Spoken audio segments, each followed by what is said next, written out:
Your mom? Again? David, you really need to talk to her. Stephanie's voice cut through the thin office wall, hitting me like a slap as I waited on the living room couch. I know. But what can I do? She's all alone. My son's voice sounded weary, like I was some chronic problem he just couldn't solve. It's not our fault. She shows up unannounced, wants to comment on everything about Leo. It's a constant bother. Last week, she even tried to change the meal plan Leo's nutritionist gave him. Silence. My son didn't say a word. He didn't defend me.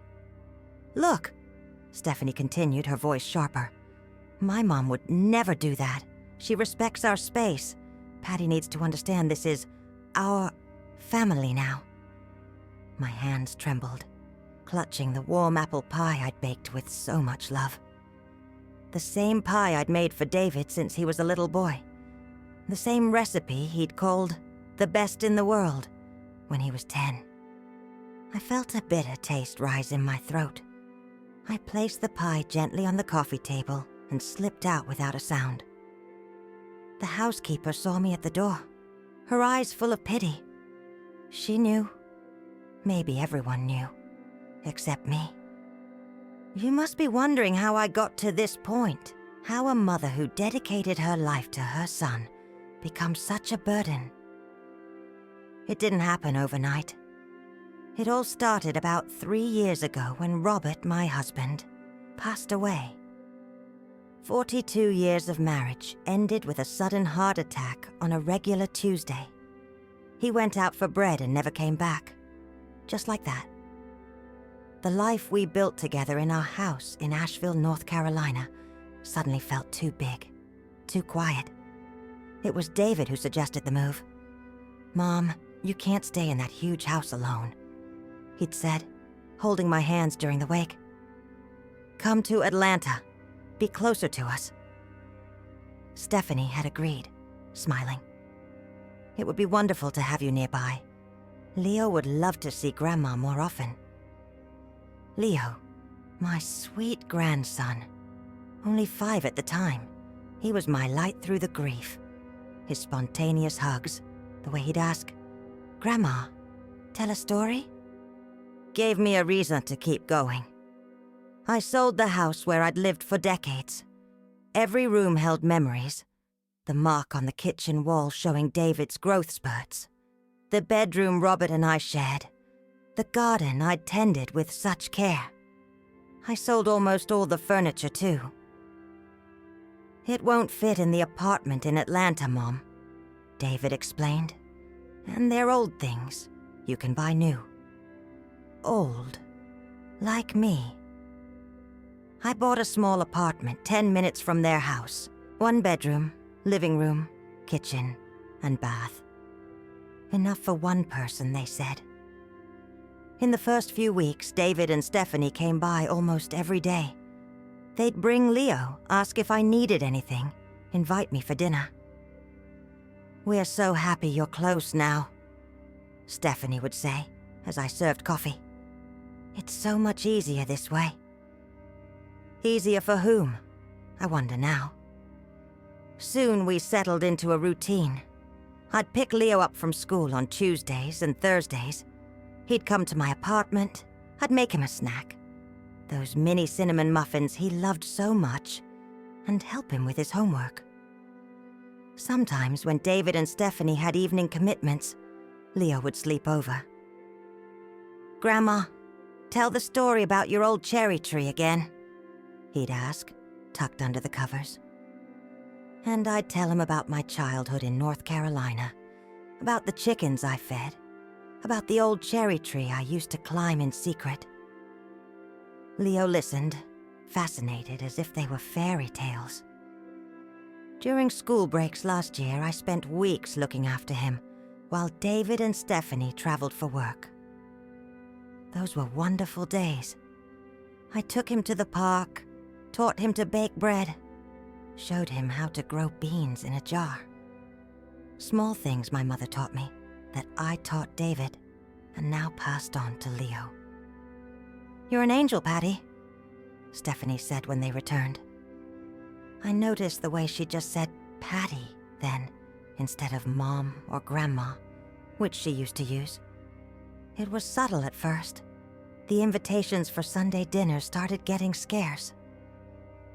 We're really busy this weekend, Mom. Phone calls got shorter. I'll call you back, we're just heading out. The return call rarely came. When Leo turned 7, Stephanie hired a nanny. He has more activities now, you know. English, swimming, robotics. You wouldn't need to get tired picking him up. Get tired? Picking up my grandson was the best part of my day.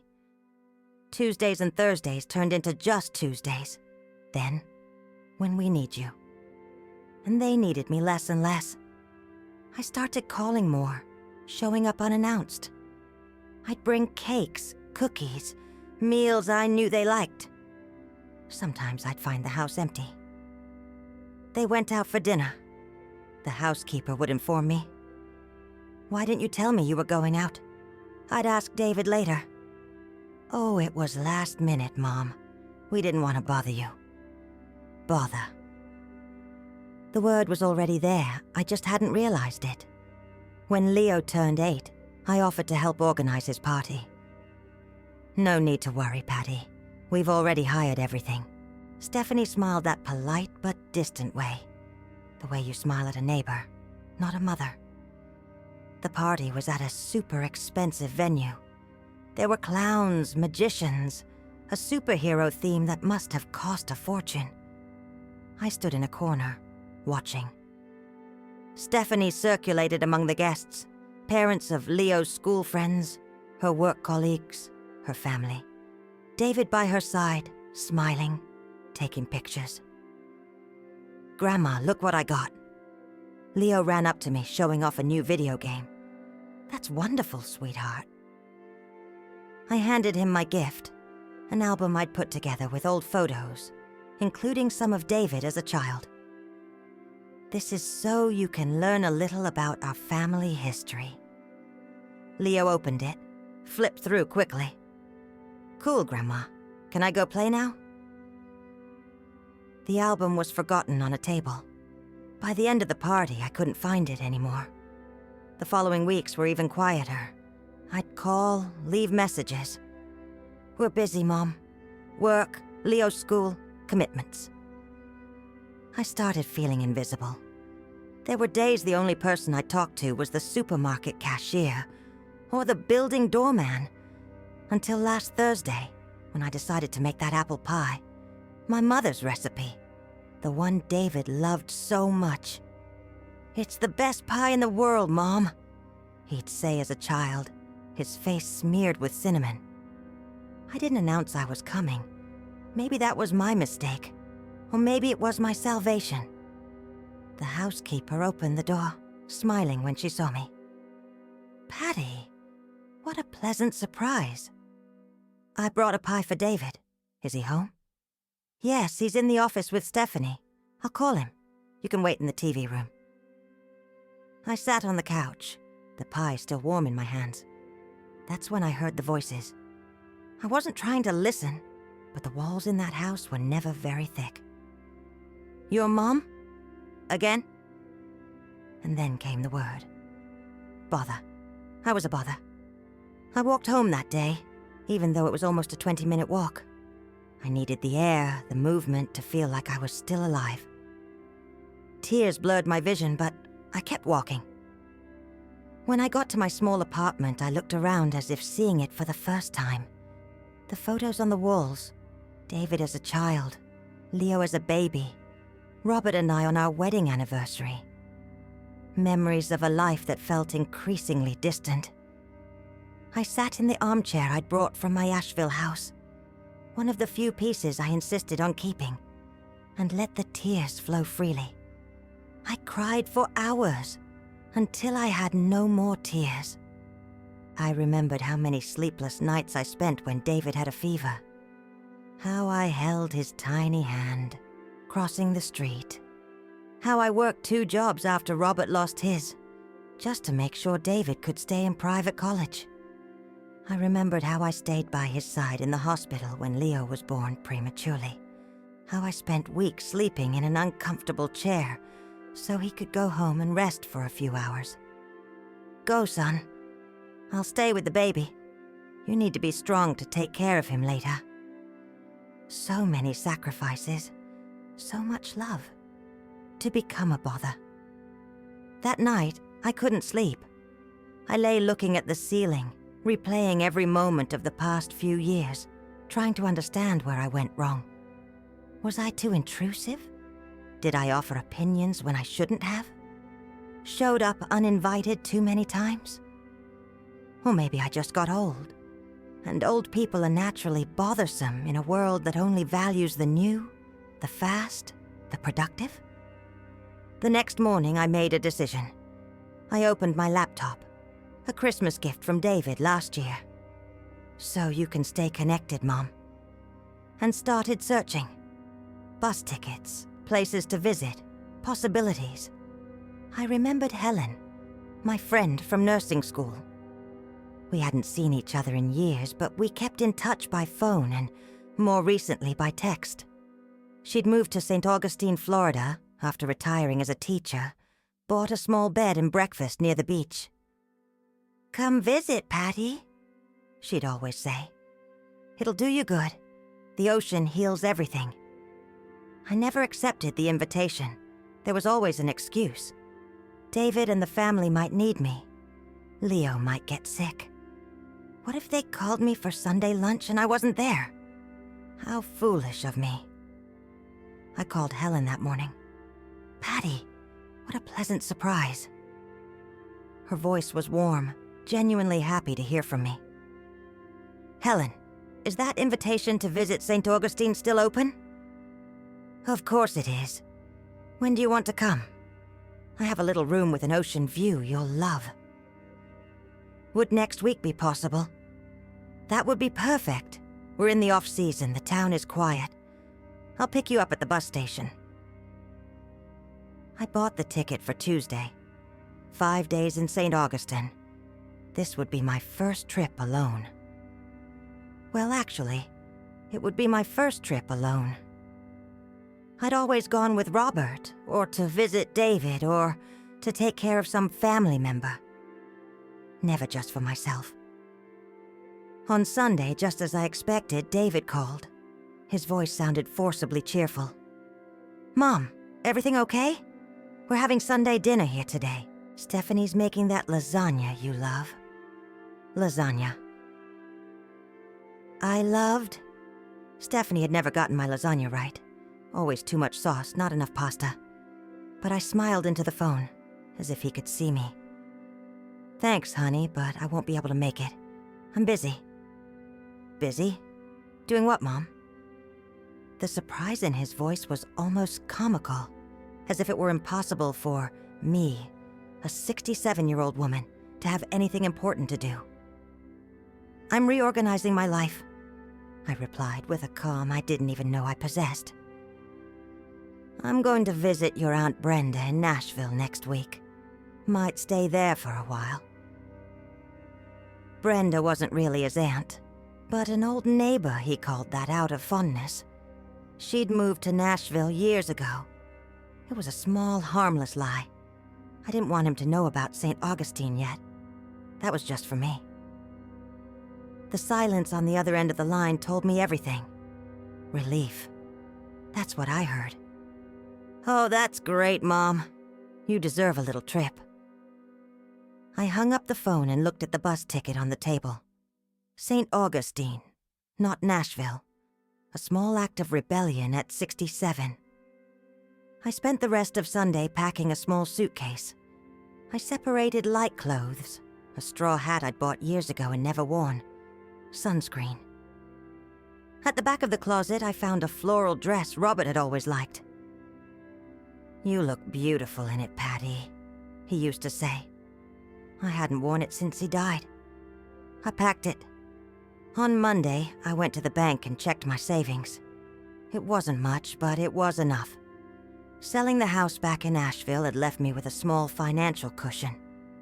I'd always been frugal, saving for emergencies, to help David if he needed it, to leave something for Leo someday. But now, for the first time, I thought about using a little of that money on myself. While sorting through my papers, I found the photo album I'd put together for Leo, a copy of the one I gave him that disappeared at the party. I slowly flipped through it. David as a baby in my arms. His first day of school, holding a Thundercats lunchbox. His graduation, Robert and I by his side, so proud. His wedding to Stephanie, both of them beaming. Leo, newly born in the incubator, so tiny, so fragile. So many memories, so many moments of love. I closed the album and put it back on the shelf. Some memories need to be left behind, so we can move forward. On Tuesday morning, I woke up before the alarm. I took a long shower, put on comfortable clothes for the trip. I looked at myself in the mirror and, for the first time in a long time, truly saw myself. Patty Miller, 67 years old. Graying hair that had once been brown. Wrinkles around my eyes from so much smiling, so much crying. Hands that had worked, caressed, cooked, cleaned, held other hands. A body that had given life, that had loved, that had aged. Not a burden, a woman. I picked up my suitcase, locked the apartment, and called a taxi for the bus station. While I waited on the sidewalk, I looked in the direction of David's house. For a moment, I thought about calling, about telling him the truth about where I was going. But no, some journeys you have to take alone. The taxi arrived. I got in, placing my suitcase beside me. "Where to, ma'am?" the driver asked. "To the bus station," I replied. "I'm going to St. Augustine." "Vacation?" I smiled, feeling a lightness I hadn't felt in years. "Number I'm going to begin again." The taxi pulled away, leaving behind the too small apartment, the too small life, the feeling of being a bother. Ahead of me, the unknown, the ocean, which Helen always said heals everything. Stephanie never knew I heard everything that day. David will never know how much his unspoken words wounded me. But I learned that, at 67, I can still begin again. I can still choose not to be a bother. I can still choose my own dignity. And when Leo asks about me, maybe someday he'll understand that his grandma didn't just disappear. She just decided to live the rest of her days being valued, not just tolerated. What I didn't know, as the taxi pulled away, was that this decision would change everything. That the phone call I would receive in St. Augustine 3 days later would turn my life upside down, yet again. The taxi continued down the busy avenue as I watched Atlanta pass by the window. This city had never really felt like home. Even after 3 years, I still felt like a stranger among those tall buildings and the hurried pace. Maybe that's why it was easier to leave. "You'll like St. Augustine," the driver offered, sensing my mood. "It's a place where you can finally breathe." "Breathe," I repeated softly. "That's exactly what I need." I arrived at the bus station an hour before departure. I bought a coffee and sat down to wait, watching the people around me. Families saying goodbye, couples embracing, young people with huge backpacks. Everyone going somewhere. Everyone with someone waiting for them. My cell phone vibrated in my pocket. It was a message from Leo. "Grandma, where are you? Mom said you went on a trip.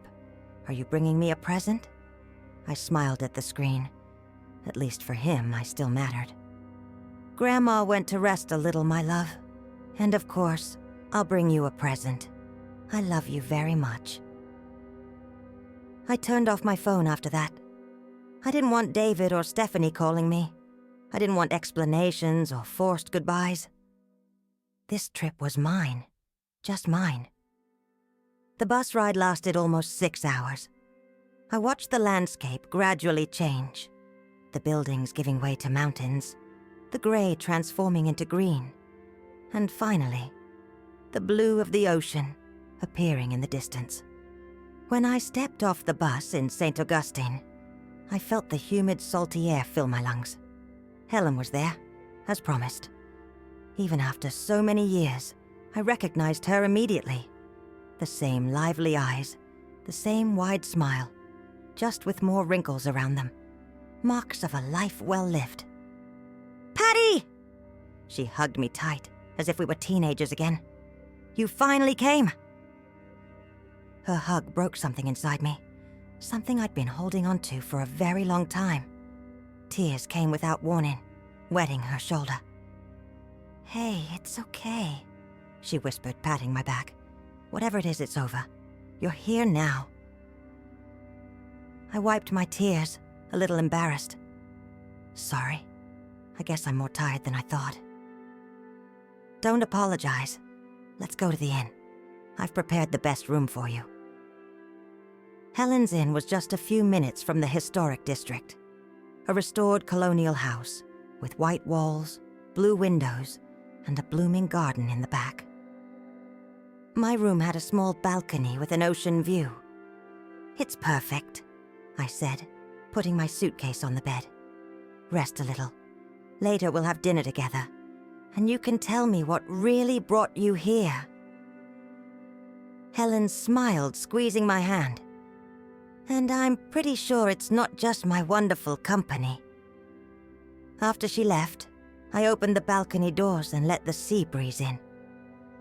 I sat in the rocking chair and closed my eyes, listening to the distant sound of the waves. For the first time in a long time, I felt like I could breathe completely. That night, during dinner in the inn's small kitchen, I told Helen everything.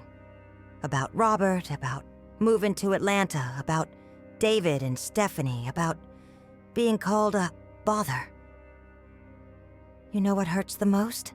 I said, absent-mindedly pushing around my food.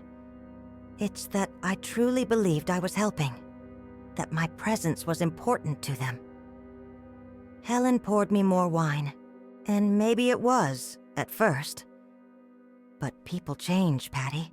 Needs change. Relationships change. I just wanted a place in their lives. And you have one. Just maybe not in the way you imagined. Helen held my hand across the table. "Remember our literature teacher in sophomore year, Mrs. Evans?" I smiled at the memory. How could I forget? She always said that. "Life is a series of chapters, and we're not always the main character in all of them." We finished together, laughing. "Exactly," Helen continued. "David is living his chapter now, with Stephanie and Leo as the main characters. You had your chapter with him when he was a little boy. Now it's time to write your own chapter, where you are the protagonist." Her words stayed with me as I lay down that night, listening to the ocean in the distance. My own chapter. I'd never thought of it that way. The days in St. Augustine flew by. Helen showed me the city. We walked through the cobblestone streets of the historic district, visited old churches and artisan shops. We sat in waterfront cafes and talked for hours, catching up on decades of unshared stories. On the morning of the third day, Helen took me to an isolated beach, accessible only by a short trail. "Few tourists know this place," she explained as we walked. "It's my refuge when I need to think." The beach was a small cove of light sand, protected by rocks on both sides. The water was so clear I could see small fish swimming near the shore. We sat on the sand, watching the horizon. The silence between us was comfortable, as it can only be between old friends. "You know," Helen began after a while, "when I came to St. Augustine, I was running away too." I looked at her, surprised. "Running away? You never told me that." She smiled, her eyes fixed on the sea. My son Richard had just moved to Australia with his family. My ex-husband was getting remarried. My retirement from teaching had finally come through. Suddenly, I found myself all alone in an apartment back in Atlanta, with nobody really needing me anymore. I recognized my own story in her words. I came here to this little coastal town, just for a weekend at first, hoping to clear my head. Ended up falling completely in love with the place. When I saw the guest house for sale, something deep inside me just screamed, "This is it!" I put every single one of my life savings into buying it. "You weren't scared?" I asked, my voice barely a whisper. "Scared?" Shh. Helen chuckled, a soft, knowing sound. I was terrified. I'd never managed anything more complicated than a classroom full of rambunctious kids. I knew absolutely nothing about hospitality. But you know what I discovered, Patty? It's never too late to learn something new. It's never too late to start over. We fell silent again, letting her words sink in. They echoed deep in my own tired bones. Richard was upset at first, she continued, breaking the quiet. He thought I was being impulsive, that I should wait for him, for the grandkids he knew would come eventually. But over time, he understood. Now he visits me with his family once a year. And you know what the funniest part is? Our relationship actually got better. When we're together, we're really present. There's no obligation, just choice. I thought of David, of Leo. Could I ever have that kind of relationship with them? One based on choice, not on some unspoken sense of duty? How did you know you were doing the right thing? I asked, looking out at the shimmering ocean.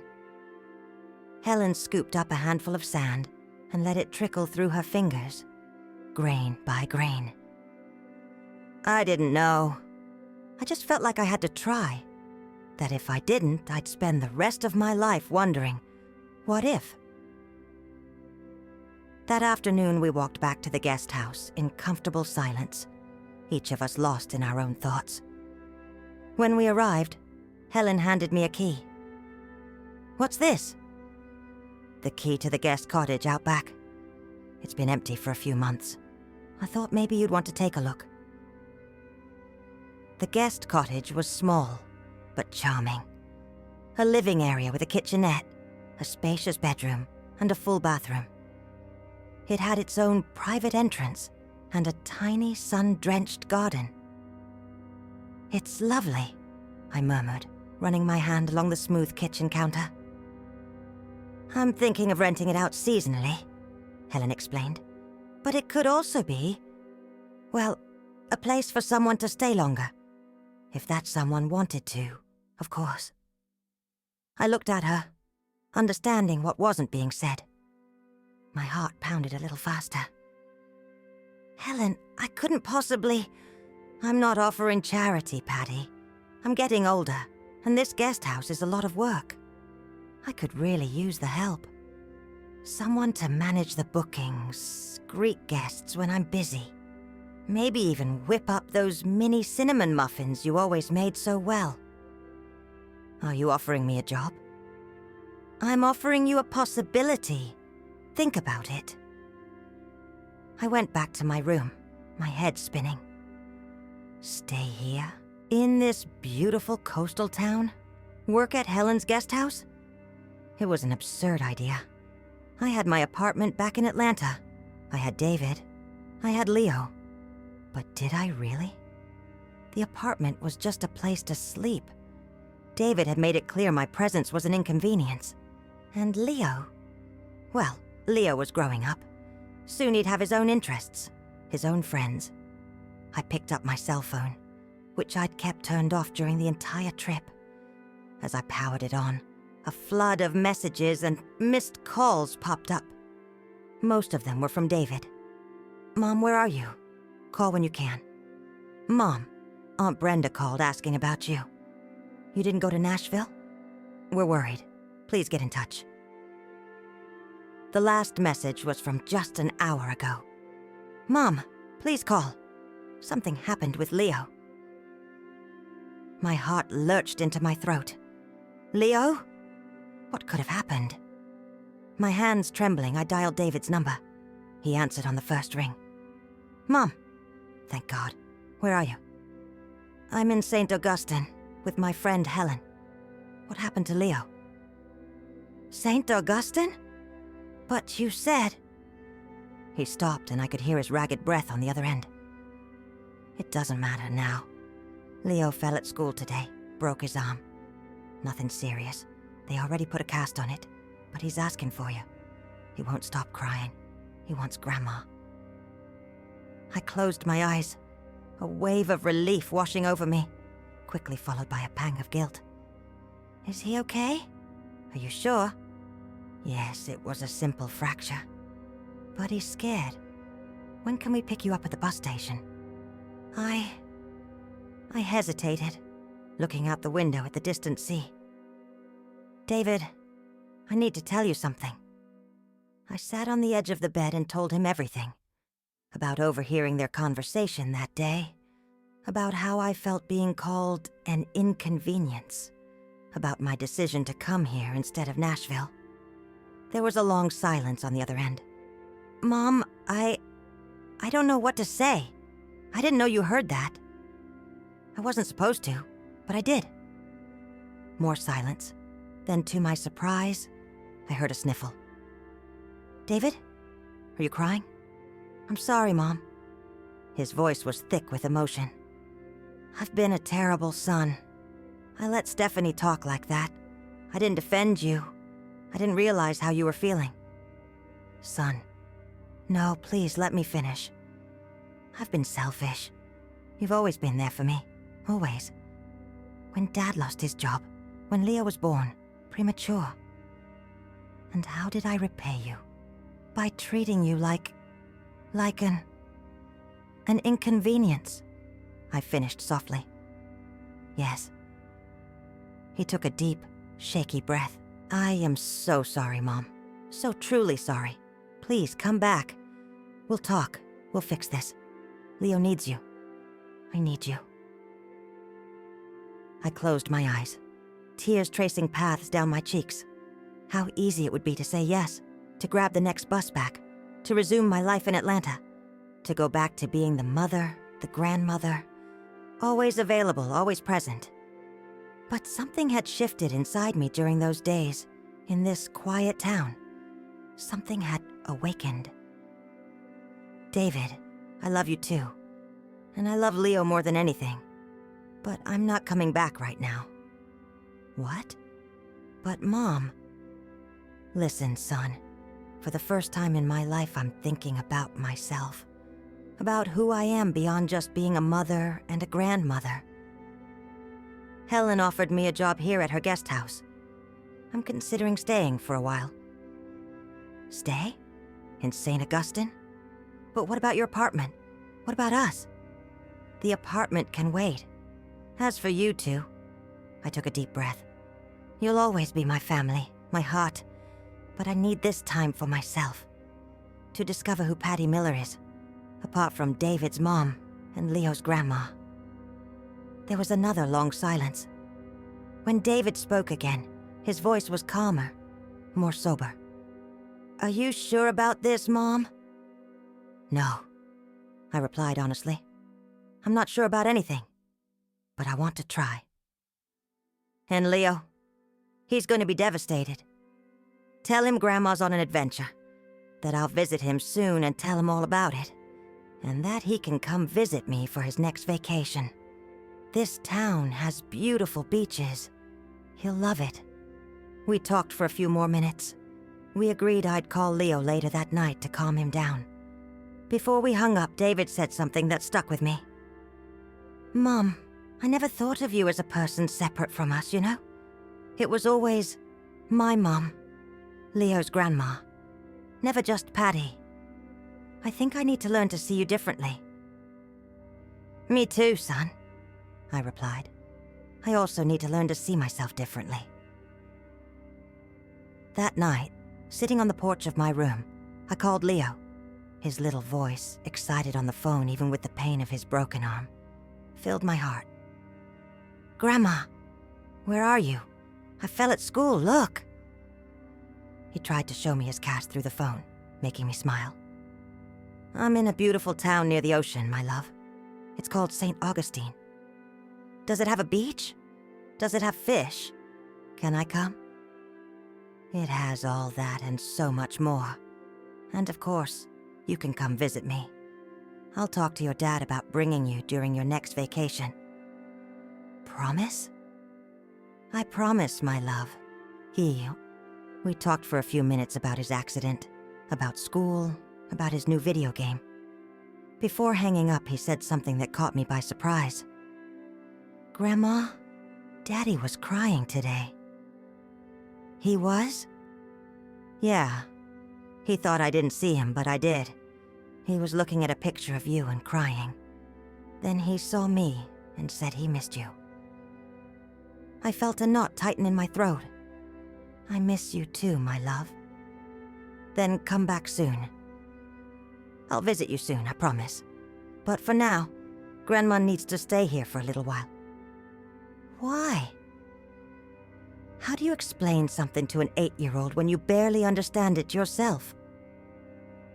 You know how you build a sandcastle at the beach, and then a wave comes and washes it all away. Yeah, it's annoying. It is annoying. But you know what you do after that?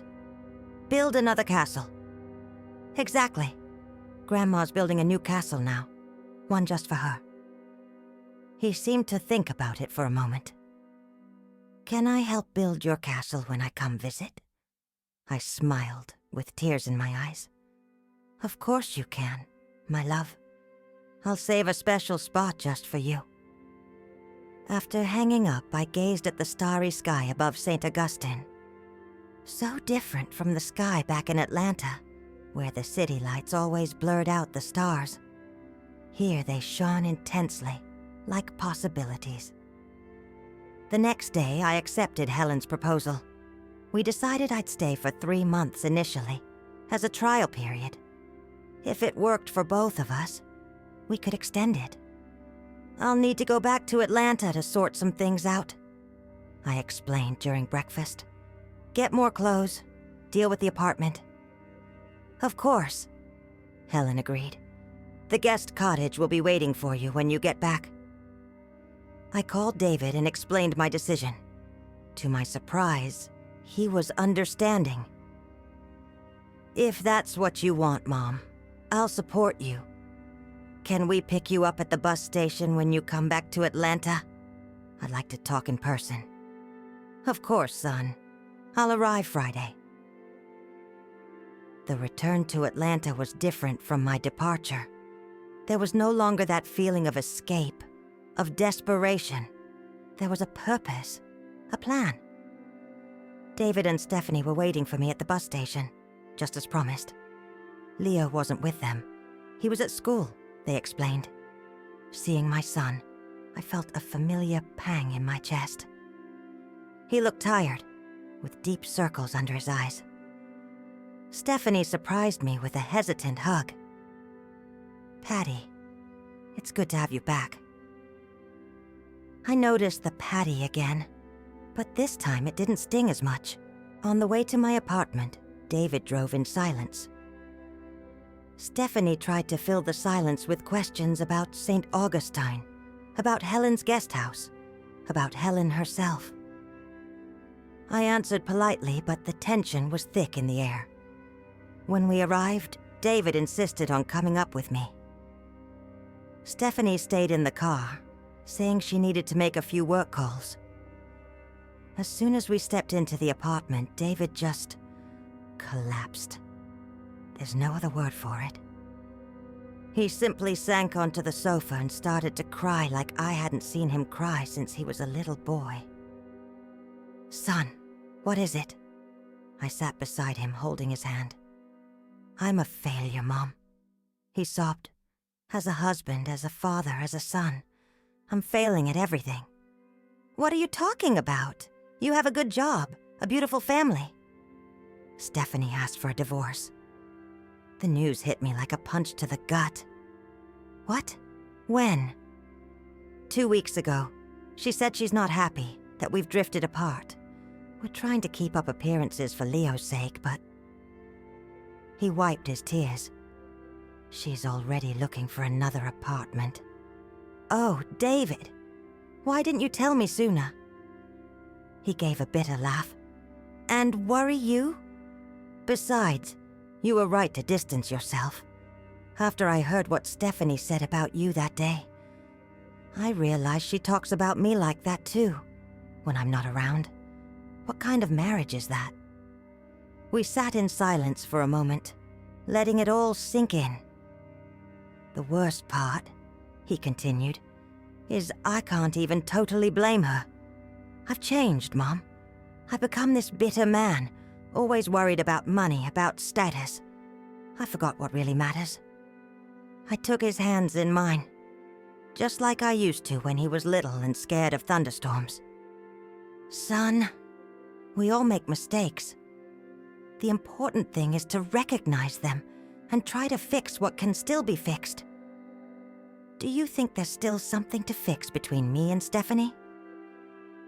Only you two can answer that. But no matter what happens with your marriage, you'll always be Leo's dad, and you'll always be my son.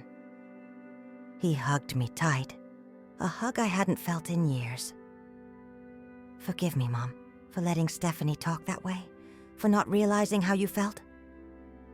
I already have, son. Now I need you to forgive me too. Forgive you? For what? For leaving without explaining, for lying about Nashville, for not being honest about my feelings sooner. We held each other for a long time, both crying, both forgiving. Later, after David had left, I started tidying up the apartment. I sorted clothes to take for St. Augustine, organized important documents, decided what to do with the furniture. I was elbow deep in boxes when the doorbell chimed. To my surprise, it was Stephanie. "Can I come in?" she asked, looking uncomfortable. I let her in, offered her coffee, which she refused. We sat in the living room, an awkward silence between us. "David told me you overheard our conversation that day," she finally said. "I did." I point. I wanted to apologize. What I said was cruel and unfair. I looked at her, really looked at her. Stephanie had always been beautiful, but now she looked exhausted. Her shoulders slumped as if she carried an enormous weight. "Why did you say those things, Stephanie?" She sighed deeply. "Honestly, because I was frustrated. Not with you, but with my life, with my marriage. David and I had been drifting apart for years, but neither of us had the courage to admit it.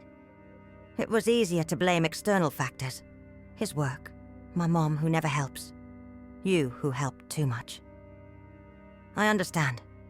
No, you don't." She looked me directly in the eyes. The truth is, I was jealous. Jealous? Of me?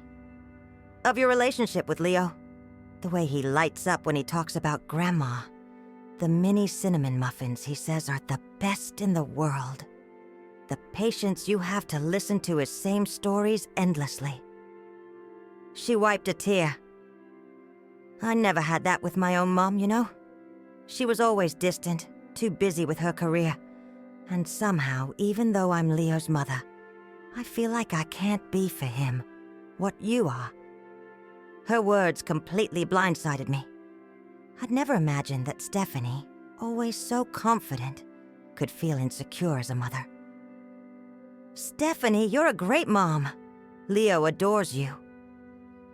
But it's not the same. I'm the mom who makes him do homework, who takes him to the doctor, who says no to sweets before dinner. You're the fun grandma, who makes muffins and tells stories. They're different roles, equally important. She smiled sadly. Maybe. But that doesn't justify what I said. You're not an inconvenience. Never were. He was inconvenienced with myself, with my marriage, with my life. We fell silent for a moment. David told me about the divorce, I finally said. She nodded. It's for the best, for everyone, including Leo. Better he grows up with parents who are separated and at peace than together and unhappy. I agree, but it won't be easy for him. Number, that's why.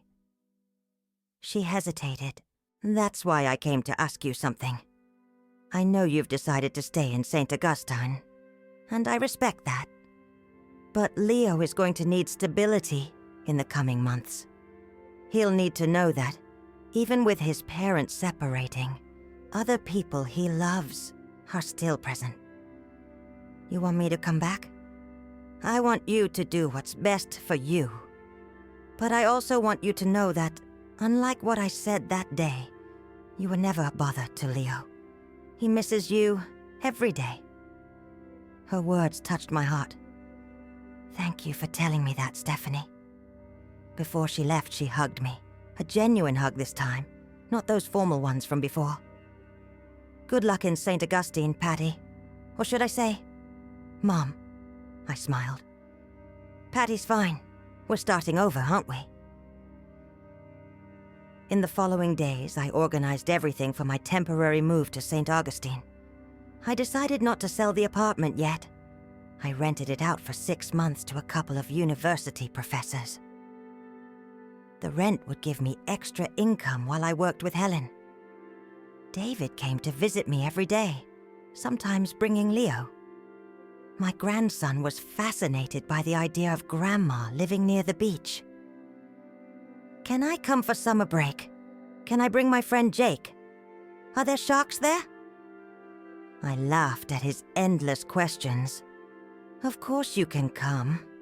And no, there aren't any sharks where I'll be living. The evening before I left, David brought Leo over for dinner. I prepared all my grandson's favorite dishes. Mini cinnamon muffins, of course, but also roasted chicken and mashed potatoes, just like my mum used to make. After dinner, while Leo watched cartoons in the living room, David helped me wash the dishes. Mom, I've been thinking, what if Leo and I came to visit you next long weekend? It's in 3 weeks. That would be wonderful, son. Maybe we could stay at your friend's guest house. It'd be good for Leo to see where you're living. Get to know the town. I'm sure Helen would love that. And I would too. He smiled, looking lighter than he had in days. You know, ever since you decided to go to St. Augustine, I've been thinking a lot about my own life. About what I really want. And what did you discover? That I don't want to be like I've been. Always rushing, always worried about money, about status. I want to have time for Leo, for myself. I'm thinking about cutting back my hours at the office. That's a big decision. It is. And you inspired me. Seeing how you're starting over at 67, it made me realize it's never too late to change. That night, after they left, I sat on the apartment balcony for the last time. I looked at the city lights, at the starless sky of Atlanta. I thought about everything that had happened in the last few weeks. The pain of being called an inconvenience, the courage to leave, the surprising revelations from David and Stephanie. I thought about Helen waiting for me in St. Augustine, at the guest house with a view of the ocean, at the possibilities opening up before me. At 67, I was about to begin a new chapter. Not as David's mom or Leo's grandma, but as Patty. Just Patty. The next morning, David and Leo drove me to the bus station. My grandson hugged me tight, his little arm in a cast making the movement a bit awkward.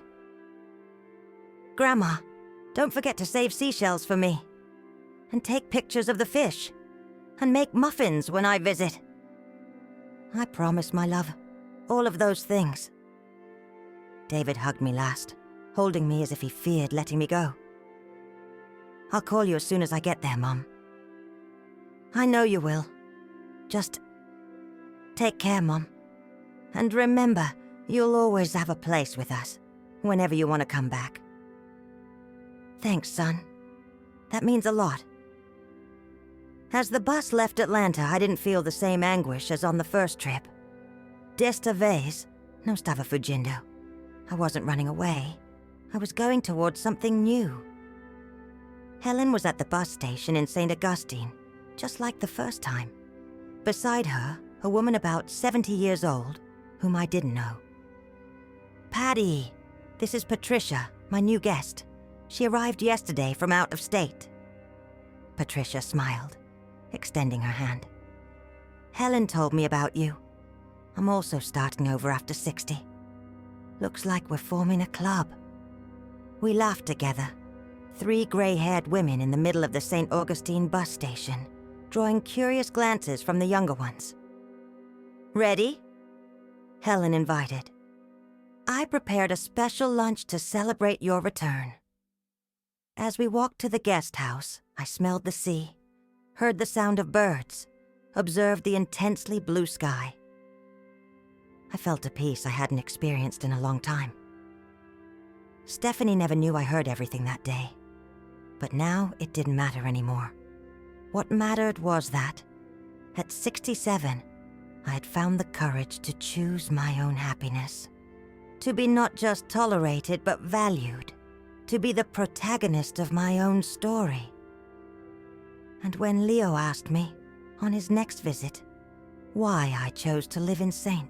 Augustine, Florida, I'd tell him the truth. Because here, my dear, I learned it's never too late to build a new castle, even after the tide washes the old one away.